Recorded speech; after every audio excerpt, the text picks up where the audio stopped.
Hello everyone, welcome to our NextTrack construction webinar. I'm Christina, your host, and we are NextTrack. We're a Michelin Group company. And most of you know like Michelin tires or Michelin star restaurants. Well, we're a key part of Michelin's international telematics offering. Michelin actually has a global service and solutions business line. So NextTrack was founded in 2000, and we're all about helping our customers improve efficiency and productivity, whether that be vehicle maintenance or getting ELD compliant, monitoring your driver behavior, you name it. Our webinar today focuses on the construction and heavy equipment industry. We're here to share with you 3 strategies that have proven helpful to our construction customers. So I'd like to introduce our speakers before turning the floor over to them. Jeff Vicari, he's the director of our key accounts. He's been with NextTrack since 2015. And Joshua Sikorsky is the director of our sales engineering, and he's been with NextTrack for more than 8 years now. And these guys work with some of our largest construction customers, trade contractors, so they'll be a tremendous asset to you all, especially during the Q&A session at the end. So without further ado, Jeff and Joshua, the floor is yours. Thank you, Christina. Hey, thank you very much, Christina. Appreciate that. All right, everyone, NextTrack certainly offers a lot for the construction trades and heavy equipment industry. In addition to ELD compliance, driver safety, including dash cams, as well as distracted driving solutions, fuel management, mobile workforce with dispatching, photo and signature capture, and also remote time tracking. Today, we're going to focus on 3 strategies related to fleet visibility and productivity. First strategy is around orchestrating skilled and purpose-based equipment. When it comes to your purpose-based equipment, our customers have found that the most helpful way to use our solution is to group all their equipment by equipment type. This allows them to really pull that equipment up on a map as far as by equipment, run reports by equipment, and even set up alerts by equipment. You know, you can really maintain a solid workflow by always knowing where your vehicles, assets, and construction crews are, and empower your teams to get more done by instantly locating the assets they need exactly when they need it. This is our InstaView live map. This is the place where our customers get that real-time visibility and accountability on exactly where everything in their fleet is. You do have the option of having an individual icon for each piece of equipment or vehicle. You can also change the icons and have them custom, or you can use the stock icons, which actually change automatically based on the status. We have different icons for vehicles that are moving, idling, as well as stopped and shut down. And the ones that are idling or stopped and shut down fill in with a sense of how long they've been in that status. Many of our larger construction customers also choose to use clustering icons. That way that makes the map look a lot cleaner. As you zoom in and get closer down to a street level, those clusters break up and allow you to see in greater detail. If you also need to, a lot of our customers find benefit in being able to find a vehicle or asset's breadcrumb trail and see exactly where it's been, what it's done, where it was at a given time, where it is en route to a particular location. And here at the bottom of this screen, there's even a timeline slider where if you hover over it and drag it to the left and right, you can see exactly where the unit was at any given time and see exactly what time it was. You can change your equipment up in the upper right. You can go back to any time frame or date. You can look at the last 30 minutes. You can show only stop tracks, safety warnings, which include ABCs, and that's acceleration, braking, or cornering events. And you could also see the exact amount of mileage that that asset has moved thus far. When it comes to your heavy equipment, as it's moving around on a job site, you may want to see the coverage of where it was throughout the job site. And this granular level of detail in the activity breadcrumb makes that very simple. NextTrack also offers a few different types of geofencing. We have what we call locations, and we also offer zones. There are very different types of geofences. A location is going to be a very specific place defined by a set of coordinates or otherwise an address. A lot of our construction customers utilize this to trace out their job sites. And as you can plainly see on the screen, you can get very granular and trace the geofence to outline exactly what quantifies as that job site. And with all of our location geofences, you can also select custom iconography. And let's say you have a customer that has several different job sites. You can create a custom location group, put all those job sites in that same group, give them all a custom icon. Now that entire group as a whole is now reportable. You can include a report with your invoice to your customer. You can also set up alerts to any one of those geofences. I already mentioned zones. Zones are going to be a larger area that's not defined as a specific place. You can use this to outline your entire working territory. Maybe you have individual pieces of equipment or drivers or employees that work in a particular territory or region. In this particular example, one of our customers has drawn a geofence zone for the 150 air miles. That way they know that if their assets and vehicles are leaving that gives them a higher level of indicator whether to know that they need to be ELD compliant. Another thing that our construction customers find extremely useful is our natively built-in map layers. NextTrack does offer several of them. The first one here is our live animated Doppler radar. Many construction companies actually utilize weather software. Our customers have found it simplifies their operation to have that all on the same screen as all of their mobile assets and vehicles. Some other layers that our customers in the construction segment find very useful are zip code borders, and those are used for maybe your customers are taxed differently, or maybe you charge differently, or billing could be different. If you need to trace those to create geofence zones based on particular equipment or employees working a particular territory, you can turn on those layers while you're drawing your geofences. Another one is the city borders. And lastly, I want to focus on the county borders. It's very common that construction companies need to pull permits, and if they have a new job site that's, maybe a rough area in the forest and all you're working on is a set of coordinates in a place that doesn't even yet have an address, it's actually tough to find out exactly what county that may lie in if it's close to a border. In this case, you could pull up those coordinates or an address if you have one and immediately see exactly which county it shows up in. And from there, you know who to call to go start your permitting process. Now we're going to focus on strategy 2, maximizing assets and stopping unauthorized use. When it comes to maximizing assets, NextTrack offers a suite of over 40 different reports. Today, I'm just going to show you a few of them. One of our high-level and very popular reports our customers find very valuable is the Begin End of Day report. This is going to start with the first motion track of the day, and the second line is going to be the last motion track of the day. It'll give you beginning and ending odometer, as well as total mileage. This is very great for utilization of vehicles and assets. A very concise and valuable report that our customers use to understand journeys and really what the vehicles and assets are doing for work throughout the day is NextTrack's Start-Stop report. This gives you a line item for each individual journey that a vehicle or asset has. And under the location column, we're going to replace that generic or potentially arbitrary address information with the intelligence of the location geofence names and labels. Now you can very quickly go through a report like this and understand exactly what your equipment did throughout the day. In addition to that, you're going to know who the driver was, the mileage and moving time for each journey, what time it stopped, how long it was stopped for, total idle time, total engine run time, and as a high-level indicator, we even give you the max miles per hour traveled during that journey. And of course, the bottom of the report, you have totals for each and everything. And what good is maximizing your assets without being able to evaluate your safety? Safety is very important these days. And with NextTrack's driver safety scorecard, you can very quickly see who your top 5 candidates for coaching are, your top 5 best performers, and we take the 5 main categories or components of this report and break them down in a pie graph to let you know which are the ones you really need to focus on the most.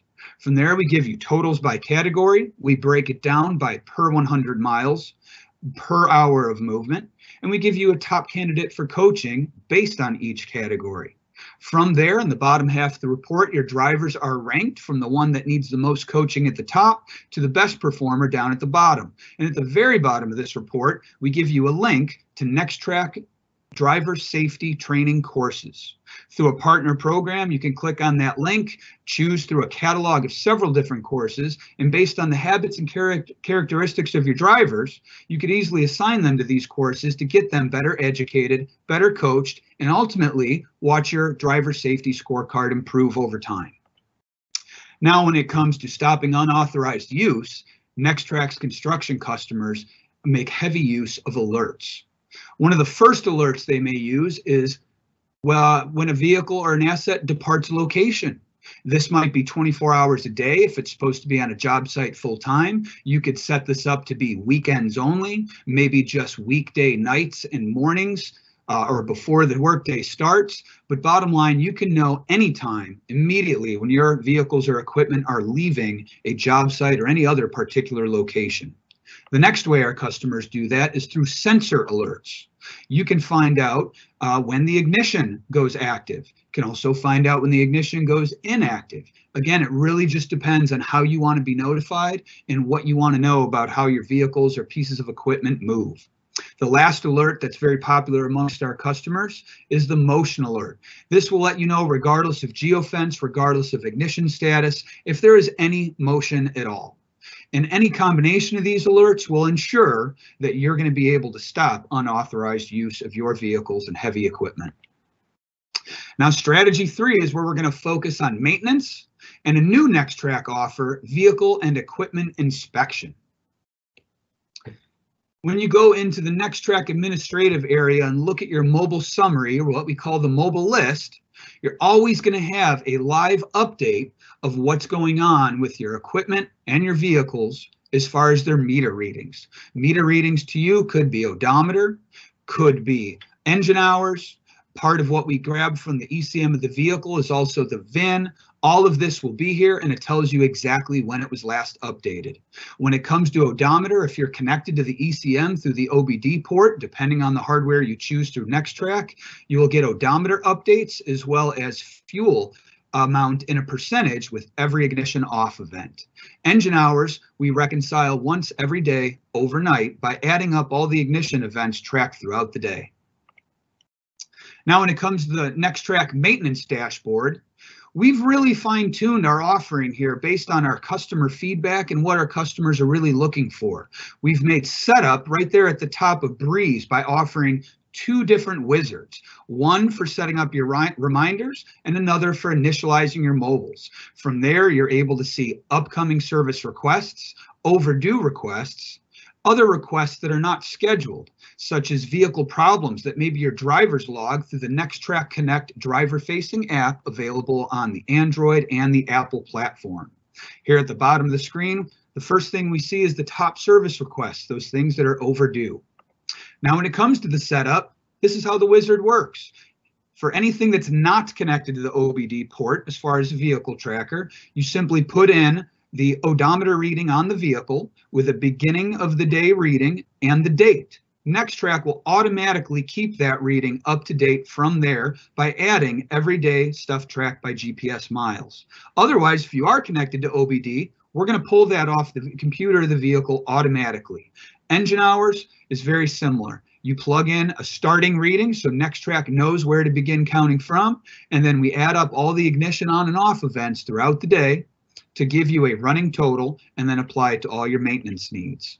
Now, when it comes to the service reminder setup wizard, you start by including all of the equipment or vehicles that you want to create the reminders for. You move to the reminders tab, which is the next step. There are probably 30 different types of reminders that you can choose from. Here we've just exemplified a few on the left. You can also customize these to be anything you want.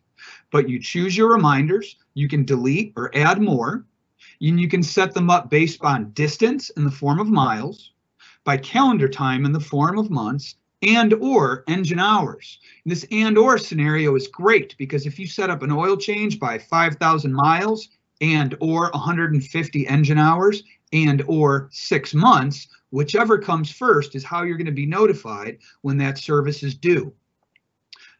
Another thing you need to do when you're setting up your reminders is set up your notifications. Who is going to be notified amongst your staff? Is it going to be your mechanic? Is it going to be someone else that's the fleet administrator? In any regard, you can put in as many email addresses or NextTrack usernames in the list as you would like.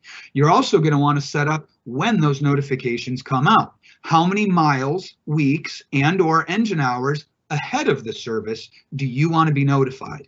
Once you're being notified, you're going to get an email every day, even if they're overdue. The last thing you need to do is your customizations. With NextTrack, we don't expect you to do the oil change on all of your vehicles the day you're setting up your reminders. It's very common that that's going to be spread out all over the place. You know, one of your Fords may have had an oil change 2 weeks ago or 1,000 miles ago. Another one may have had it a month ago. Bottom line, we've set up your intervals, but now let's tell NextTrack when it's going to be first due based on us creating this reminder today.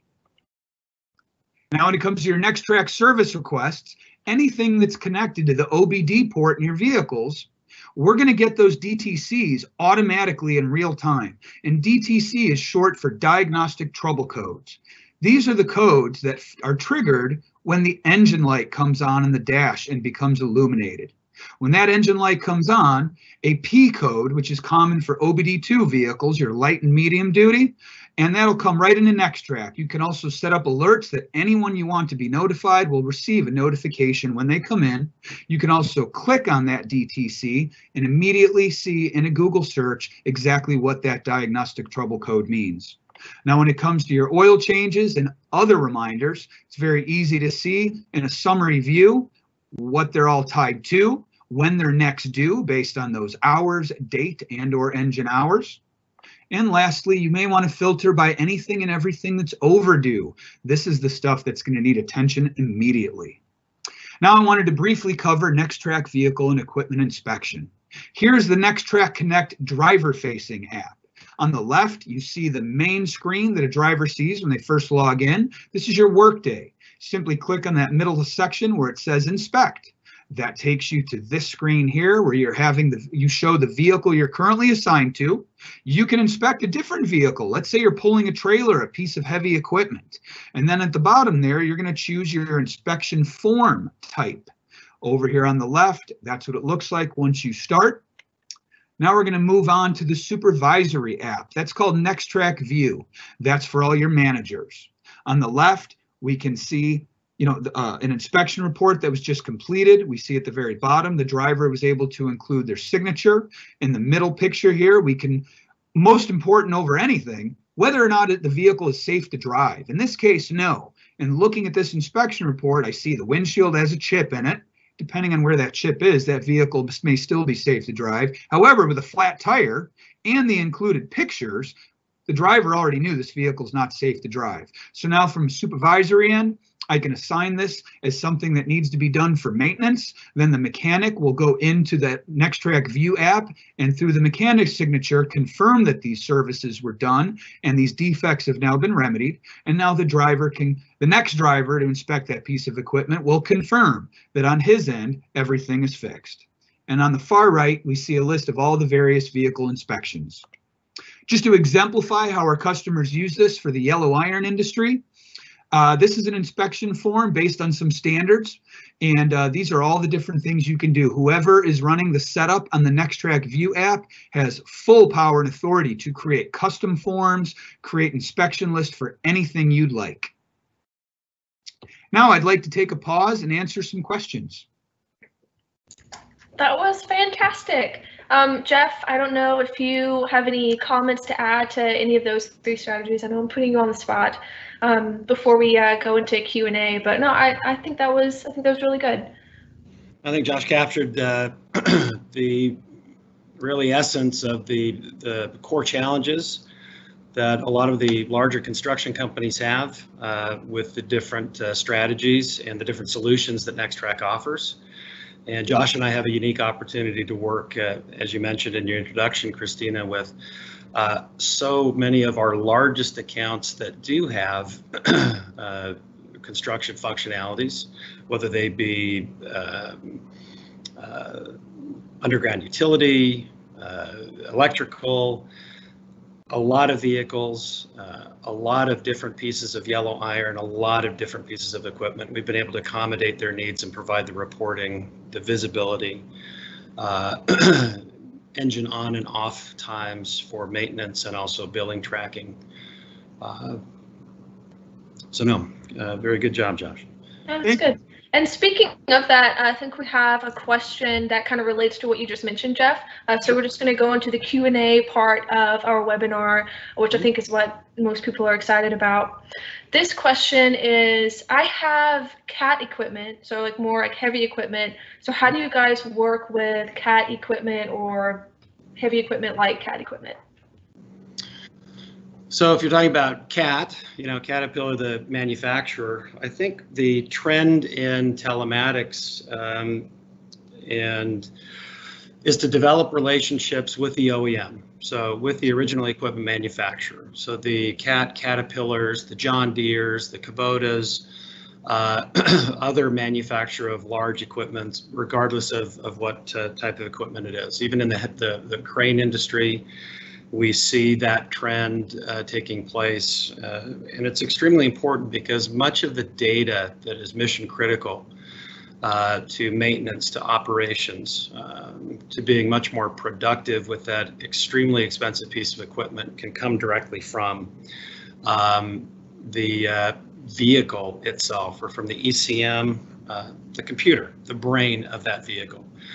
So NextTrack is working in connection with our developers and other manufacturers to develop these relationships so that we can pull that data directly in from that OEM or pass through a black box or telematics device and present that information along with the other critical information from a reporting standpoint, a visibility standpoint, many of the things that Josh showed, to augment, to get a very clear and a very distinct and a very full picture of what's going on with a particular fleet in total, or with a particular job site and those vehicles and those pieces of equipment that are associated with that job site. So those OEM relationships are really vital and mission critical moving forward, and that's the direction that the industry has gone, and that's absolutely the direction that NextTrack is moving into as well.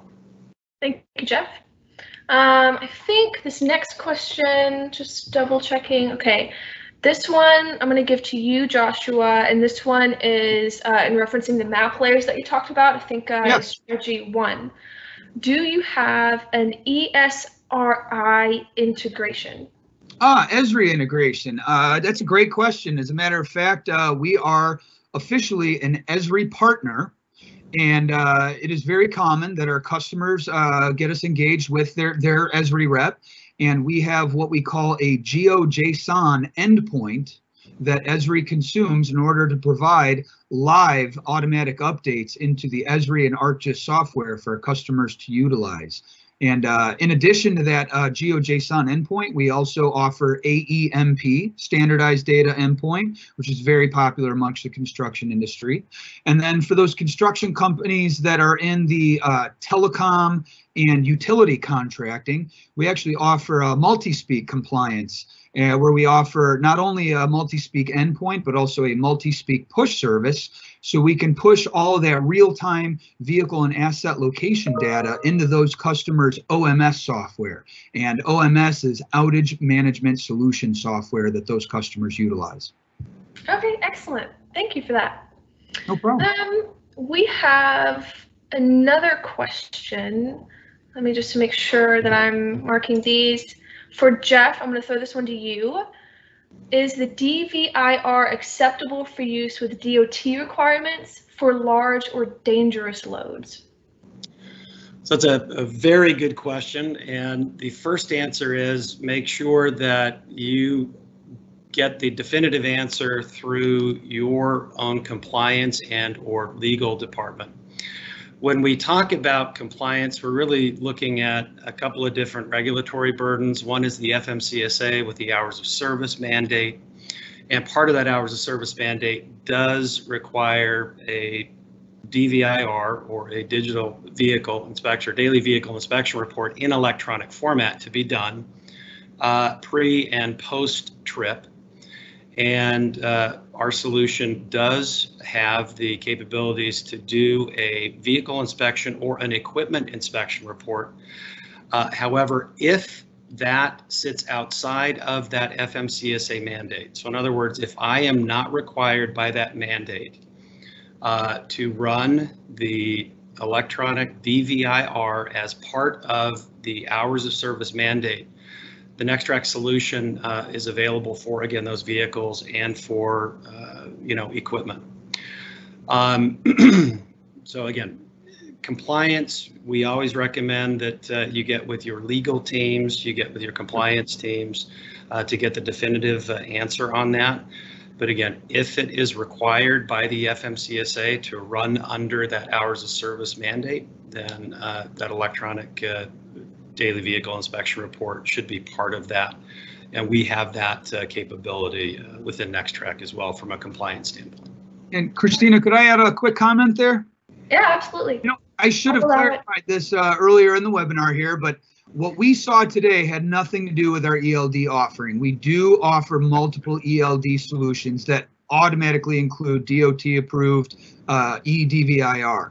What we saw today with NextTrack's vehicle and equipment inspection is very specifically for your non-ELD equipment and vehicles. This is for those customers that wanted a sense of vehicle and equipment inspection for the vehicles that do not use or do not need ELD. Yeah, no, thanks, Josh. Yeah, absolutely. And we have companies that do a combination. So we have a large company, and in certain jurisdictions, they have to be hazmat placarded, which requires them to run under the FMCSA hours of service and electronic daily vehicle inspection report regulations. There are also companies that only on certain trips, when they're hauling large pieces of equipment over a long stretch, then they are also required by the mandate to use that software, that hours of service software that's registered by the FMCSA. We have others who have regulations, and then others who simply just want their vehicles and equipment inspected on a regular, consistent basis, a pre and a post check. So in those cases, again, there's no regulatory burden for them to operate under that FMCSA HOS mandate.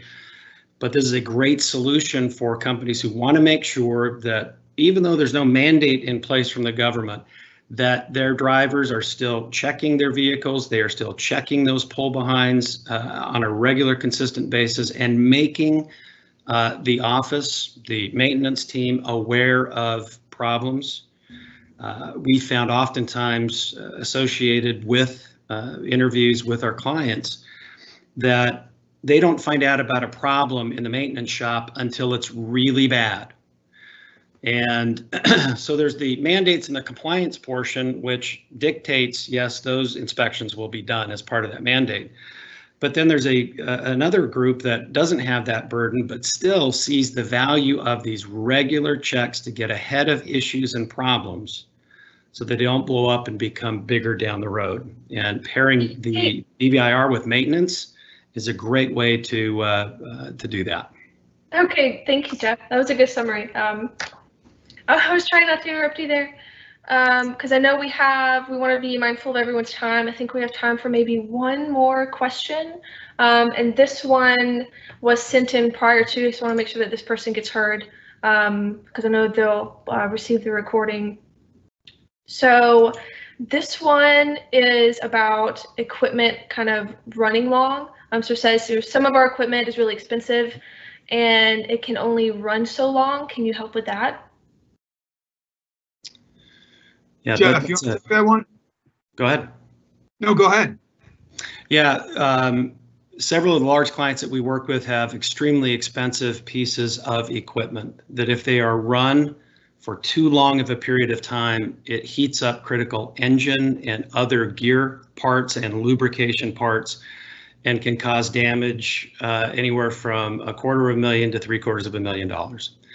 So NextTrack provides visibility for example, with engine run times and things like that, for a company to be aware of how long a piece of equipment is running on a regular, consistent basis, and also to set up some alerts around those things. So yeah, really big, important issue, very expensive if we don't have a way to visualize and really understand what is going on with that equipment that's out in the field.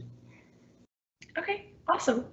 I know we're at the end of time. I do have a couple more questions, but I think with that we can wrap this up. I don't know, Jeff and Joshua, if you share the same sentiment. I want to make sure I have one more question I can ask.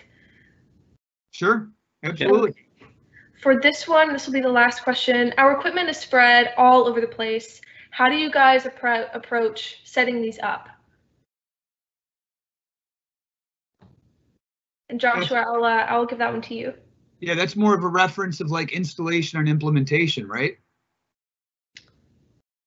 Yeah, it kind of sounds like that. Or maybe like, do we, operate with cell towers or that kind of thing? Like, how do we set them up if they're in a large geographical range? Well, I guess I'm going to give two kind of answers here. I'm not totally sure on the clarity of the question. So I would say from installation and implementation, NextTrack has an entire team that works with our new customers. You know, if someone signs up with, hundreds or thousands of units and they're spread all over the place, we're going to find out exactly what the equipment is. What are we installing it on? What hardware was chosen? How are we scripting that hardware? And then we're going to send it out to wherever we need to, all those different customer sites. We're going to send out our installers. We're going to work with installers that may be in that area. But bottom line, we're going to work with the customer around their availability. We're not trying to take their equipment out of service. So we're going to work around that schedule and ensure that they're going to get installed and up and running. Once we do the installation, we're going to validate and verify that the devices are all working, reporting properly, and just ensure success with the implementation. From there, we're going to set them up with a team called our Customer Ambassador Program, and that team is going to actually help walk them through being a new customer. They have several different touch points of training and getting them acclimated into the solution once everything's installed. Now, when you're talking about remote areas, that's common. We have a lot of construction customers, maybe in the gas and oil industry, that could be up in places like Williston, North Dakota. And in those areas, there's a lot of scenarios where there's no cellular reception. It's very common in our industry here in telematics that most of the equipment is based on a satellite component for all the positional information, speed, heading, and all that, and then transmits that data with a cellular component over the internet. First of all, in that scenario, NextTrack vehicle tracking hardware can take on weeks or months of data being off the cellular grid. And as soon as it has any reestablished connection to the cellular network, it will backfill all of that data, the miles, the engine hours, the positioning, the breadcrumb trails.